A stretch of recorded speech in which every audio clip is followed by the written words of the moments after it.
MC Lung, 1908 first postulated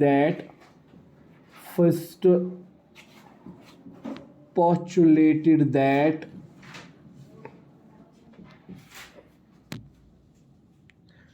chromosomes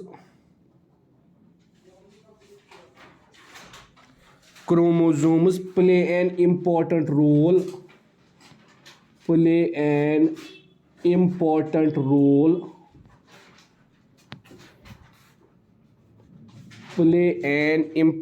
role in sex determination।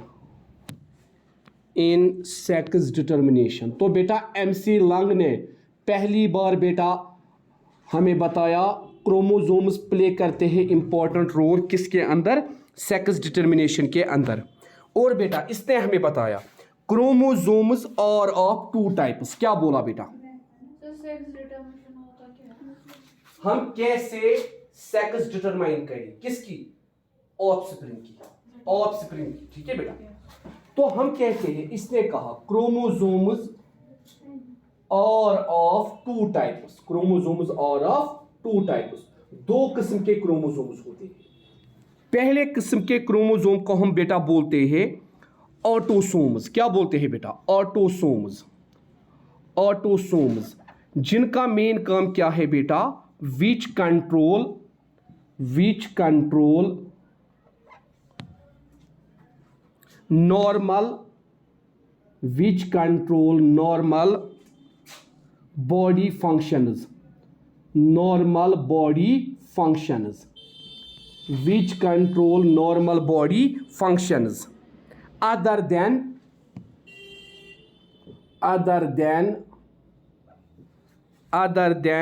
sex determination, जिनका sex determination में कोई काम नहीं है।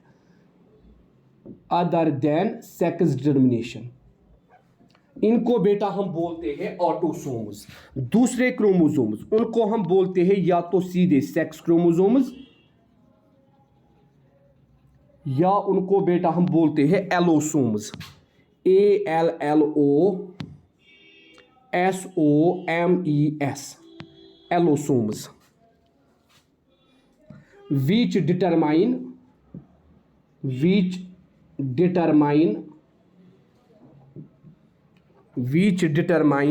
the sex of the individual,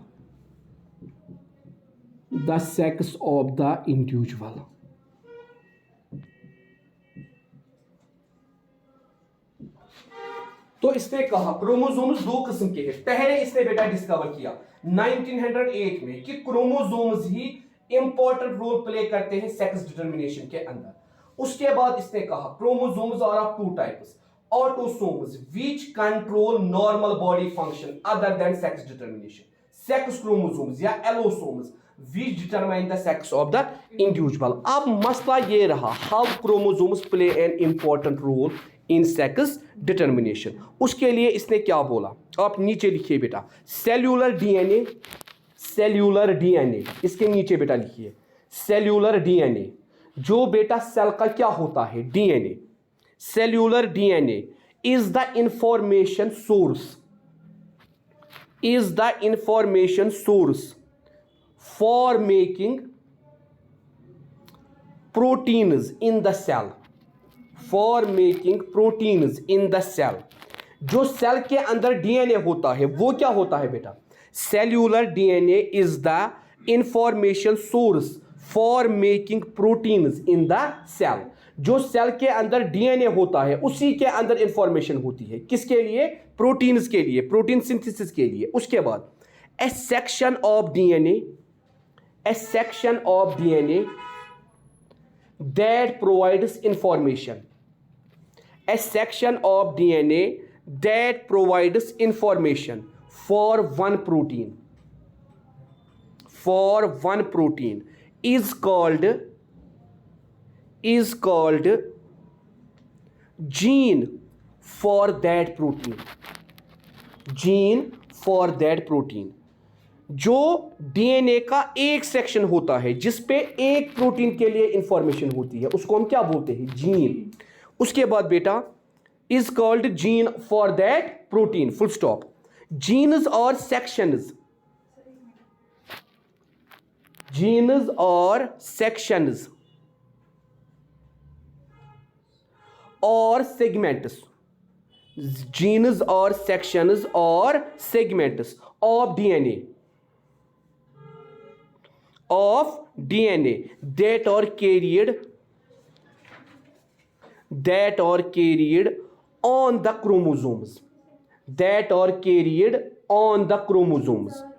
Genes or sections or segments of, genes or sections or segments of DNA that are carried on the chromosomes, that are carried on the chromosomes, and determine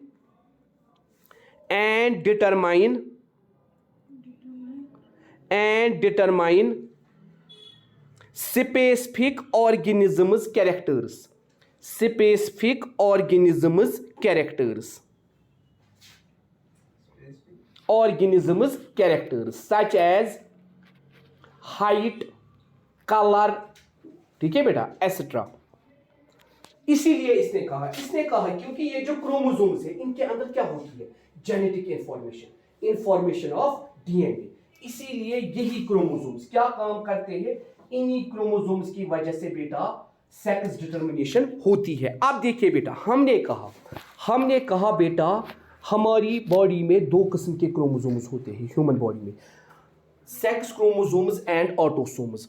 अब देखिए बेटा 22 pairs को हम बोलते हैं autosomes. कितनी pairs को बेटा, 22 पेयर्स को, और एक पेयर को हम कहते हैं सेक्स क्रोमोसोम.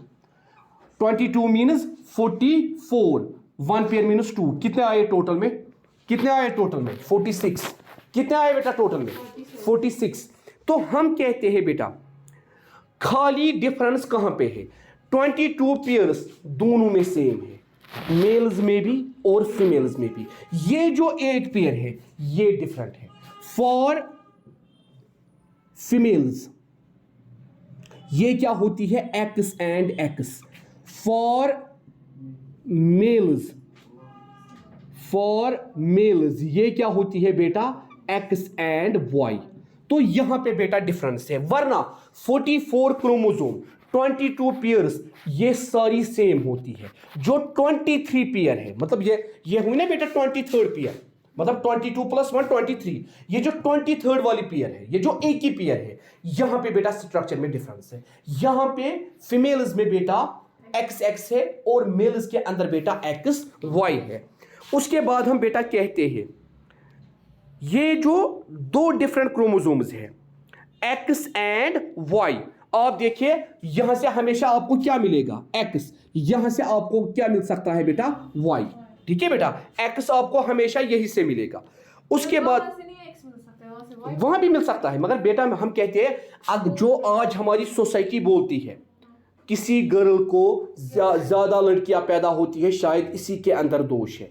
हस्बैंड कहता है अब मैं इसको डाइवोर्स दूंगा, अब मैं दूसरी शादी करूंगा क्योंकि बेटे के लिए. तो बेटा आप देखो यहां से हमेशा क्या आएगा, Y कहां से आ सकता है बेटा, तब होगा जब X एंड Y मिलेगा. जब X एंड X मिलेगा तब बेटा क्या होगी, गर्ल. जब X एंड Y मिलेगा तब बेटा क्या होगा, बॉय. तो अब आप देखिए अकॉर्डिंग टू आवर रिलीजन इसके लिए कोई भी रेस्पॉन्सिबल नहीं है, because according to second law of segregation of gamete during gamete formation, characters segregate. X लेकिन Y right, it only depends upon gamete formation के दौरान कैरेक्टर सेग्रीगेट होते हैं. ये चुका X तो X पान में सेग्रीगेट, ये चुका X तो Y पान में सेग्रीगेट. पता रले X सत किन Y रल X सत, इट डिपेंड्स अपॉन अल्लाह. इसीलिए सूरह निसा के अंदर अल्लाह कहता है मैं ही वो जात हूं जो किसी को बेटियां देता हूं, मैं ही वो जात हूं जो किसी को बेटे देता हूं, मैं ही वो जात हूं जो किसी को दोनों देता हूं, मैं ही वो जात हूं जो किसी को कुछ नहीं देता. ठीक है बेटा. तो अब किसी एक जेंडर पे ब्लेम करना, किसी एक जेंडर पे क्या करना बेटा, ब्लेम, ये पॉसिबल नहीं है. क्योंकि बेटा बॉय या गर्ल इसमें डिफरेंस हम नहीं कर सकते हैं बेटा. और बेटा हमेशा हमें याद रखना है क्या, फीमेल्स और होमोगेमेटिक। फीमेल्स क्या है बेटा? फीमेल्स और homogametic.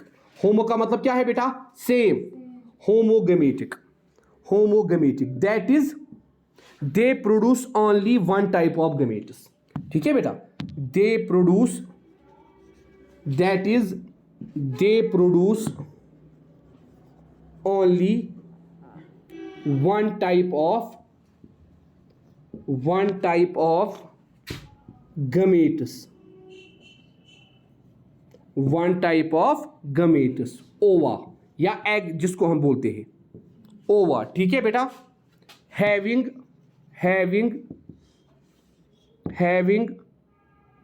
22 plus, having 22 plus XX, यह है 23rd pair, 22 plus XX, while human males are heterogametic,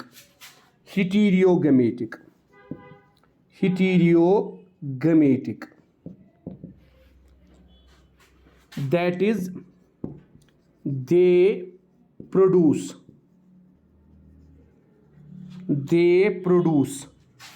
two types of gametes,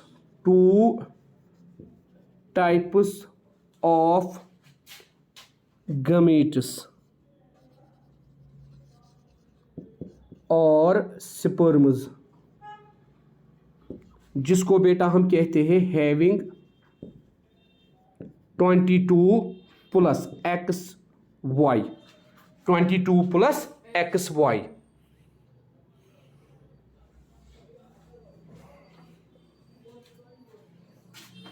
जब हम कहते हैं 22 प्लस Y, उसको हम कहते हैं बेटा एंड्रोसिफर्म्स। और जब हम कहते हैं 22 प्लस X, उसको हम बेटा कहते हैं जिम्नोस्पर्म्स।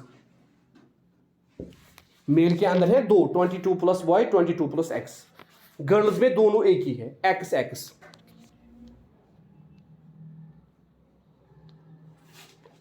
एंड both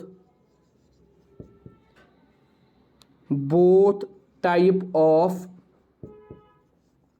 gametes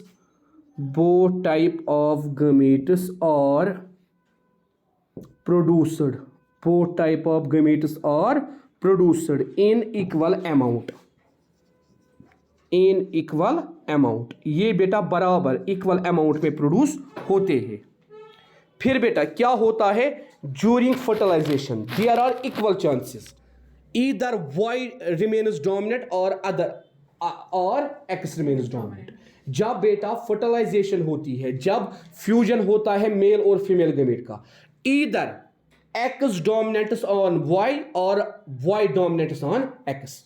या तो बेटा y रहेगा x पे डोमिनेंट, यहां से y आएगा, वहां से तो हमेशा हमें x ही आएगा।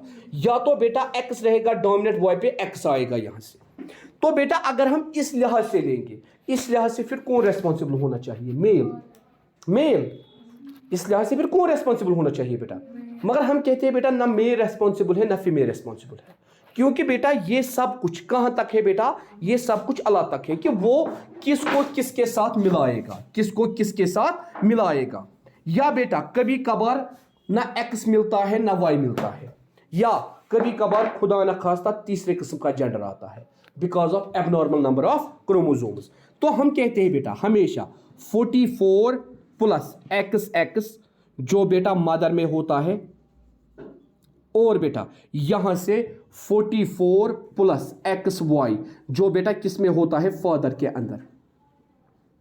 उसके बाद बेटा इस मदर के अंदर दो कॉम्बिनेशंस बनती है, 22 प्लस X, 22 प्लस X। इस फादर के अंदर भी दो कॉम्बिनेशंस बनती है, क्या? 22 plus X and 22 plus Y। ठीक है बेटा? उसके बाद बेटा क्या होता है? या तो बेटा यहां क्या आता है? या तो बेटा यहां क्या आता है बेटा, यहां पे बेटा क्या होता है 22x मिल जाता है इस 22x के साथ, फादर के 22x के साथ, 44 प्लस x, इसको मैं क्या बोलूंगा यहां से गर्ल, और यहां से बेटा क्या हो जाता है 44 प्लस XY, इसको मैं क्या बोलता हूं बेटा बॉय। ठीक है बेटा, तो इस तरह से बेटा हम कहते हैं सेक्स डिटर्मिनेशन इस तरह से होती है। ठीक है बेटा, इस तरह से बेटा क्या होती है, सेक्स डिटर्मिनेशन इस तरह से होती है। ये तो हुआ बेटा क्रोमोसोमल, ये क्या हुआ बेटा क्रोमोसोम का इन्फ्लुएंस, कौन सा क्रोमोसोम होगा। दूसरा बेटा एनवायरमेंटल सेक्स डिटर्मिनेशन। अब आप लिखिए बेटा दूसरी हेडिंग एनवायरमेंटल सेक्स डिटर्मिनेशन। ये हमने कहा बेटा क्रोमोसोमल, जो हम क्रोमोसोम से डिटरमाइन करते हैं। ठीक है बेटा, अब है बेटा एनवायरमेंटल सेक्स डिटर्मिनेशन। एनवायरमेंट का रोल क्या है बेटा, किसके अंदर, सेक्स डिटर्मिनेशन के अंदर एनवायरमेंट का रोल बेटा क्या क्या है। हम कहते हैं environment plays an important role in sex determination. पहला, the temperature at which fertilized eggs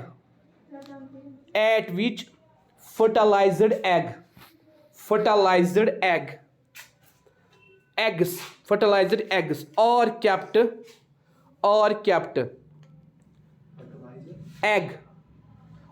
kept determines whether the animals developing in the egg will be male or female। Temperature, ठीक है बेटा, जब एनिमल्स बेटा एग से बच्चे निकालते हैं उनको हम क्या बोलते हैं, ओविपेरस या वाइविपेरस, क्या बोलते हैं बेटा, हम कहते हैं बेटा ओविपेरस एंड वाइविपेरस। ओविपेरस मीन्स ऐसे एनिमल जो डायरेक्टली बर्थ नहीं देते हैं, जो अंडों से बच्चों को निकालते हैं। इनमें बेटा कैसे इनको पता चलता है मेल है या फीमेल है, अगर इनके अंडों का टेम्परेचर क्या होगा बेटा, अगर वो ज्यादा गर्म होंगे फिर क्या होंगे मेल, अगर सर्द होंगे फिर क्या होंगे फीमेल। वही हमने लिखा बेटा, और कैप्ट और kept whether the animals developing in the egg will be male और female. Example crocodile and some lizards. ये किन में बेटा पाया जाता है, क्रोकोडाइल एंड सम लीजर्ड्स। उसके बाद बेटा नीचे इन snails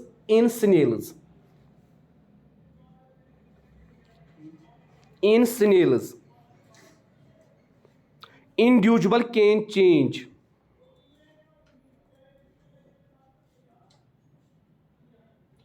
sex, indicating that sex is not genetically determined।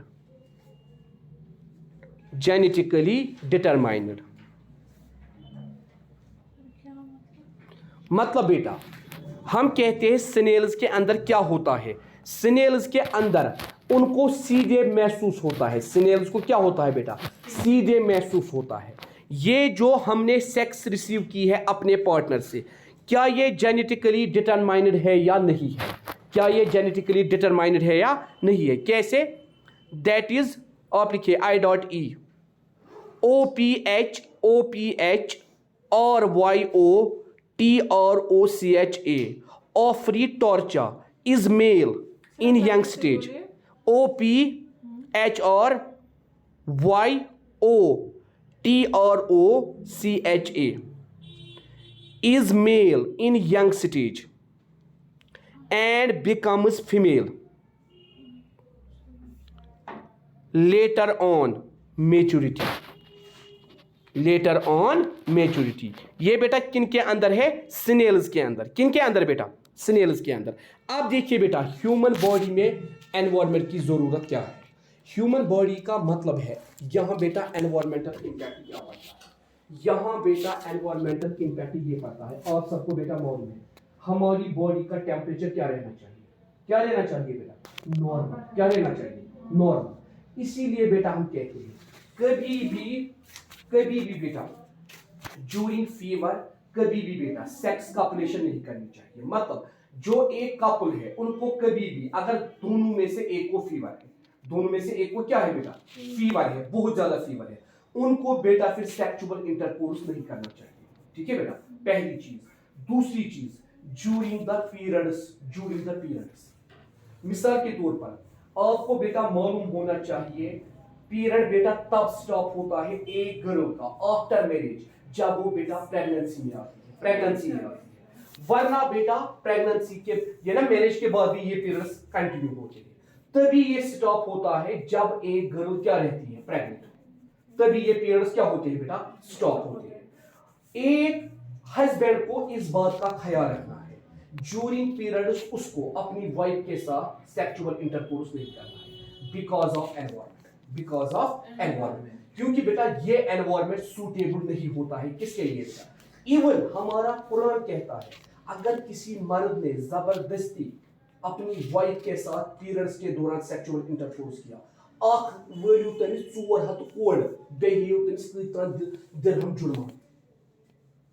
इतना बेटा इस्लाम ने ये रूल बनाया है, क्योंकि बेटा आप देखो इस्लाम ने मेंस्ट्रुअल पीरियड के टाइम पे एक लड़की के रोजे माफ किए, नमाज माफ की, ठीक है बेटा, कुरान मतलब सब कुछ माफ किया। और बेटा इसीलिए इस बात का बेटा क्या रखना है, ख्याल रखना है, इस बात का क्या रखना है। और बेटा एक चीज मैं आपको बोलूंगा, गर्ल्स की साइड से क्या गलती होती है, गलती ये होती है वो डरते हैं ये बताने से कि हम हैज की हालत में है, हम पीरियड्स की हालत में है। बेटा डर देखिए बेटा, हम कहते हैं अवेयरनेस और अनअवेयरनेस, अनअवेयरनेस सोसाइटी को बर्बाद करती है, अवेयरनेस सोसाइटी को बर्बाद नहीं करती। जब बेटा अवेयरनेस है, जब आप अवेयरनेस के साथ बताओगे, इवन बाबू हैज एक चैप्टर ही है बुखारी के अंदर, हजरत आयशा कहती है एक दिन रसूलुल्लाह सल्लल्लाहु अलैहि वसल्लम मेरे हुजरे में दोबारा आए, क्योंकि बेटा आपको मालूम है